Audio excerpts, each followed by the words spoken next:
Don't plan on looking for shellfish this weekend along the beaches of Vashon and Maury Islands. The beaches are closed to recreational shellfish harvesting because of high levels of marine toxins found in the shellfish. That includes clams, oysters, mussels, and scallops, but not crabs. Marine toxins happen naturally during the warmer months. Cooking the shellfish does not destroy the toxins. Today, I'm out in the environment of the southern Puget Sound, Clovel's Passage. In the background, possibly you can hear the chainsaw where they're starting to put some houses up and take down a lot of the trees. In front of me are a number of Dungeness crab that have died. It's important in our job that we go out and we identify some of the problems in the habitat. And of course, Mustang's a big role in that factor. The suits and the clothes that we wear are all protected gear. And as you can see, this environment is extremely hostile with these dead Dungeness crab.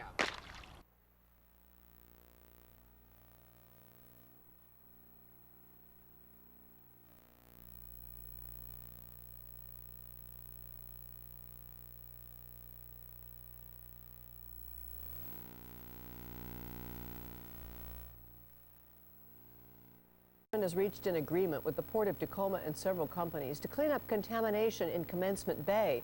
The area in question is the Hylebos Waterway, which is part of the Superfund cleanup effort. This will be the second of two cleanups for a total cost of about $66 million. Hylebos Waterway was used for cargo, shipping, and industrial manufacturing for decades, and contaminated sediment accumulated there. They're not sure where it came from, but they don't like it. State biologists say a creepy, invasive species has found its way into Puget Sound and fear it may try to take over. King 5 environmental specialist Gary Chittum shows us the uninvited guest that doesn't want to leave. It's harvest time at Taylor Shellfish in Totten Inlet. These sparkling Puget Sound waters are perfect for growing world-class mussels, oysters, and other shellfish. Yeah, let's try it. But recently, something else has started growing here. It does tend to overgrow other things. This slimy layer is actually a living organism that has taken over the mesh net and has the potential to get much larger. This is a non-native and very invasive creature called colonial tunicate. Its genus is called Didymnium.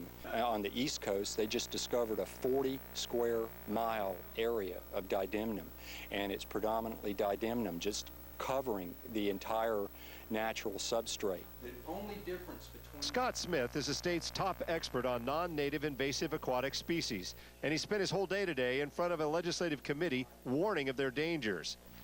Didymnium is on his list of least wanted guests. It's believed the slimy pest came over here on the bottom of ballasts of ships from Europe and loves to cling to anchor lines or anything extending down to the sea. Which is why mussel farming with all of these strands hanging down is so perfect for the tunicate. Right now, this industry is pretty much cohabitating with it.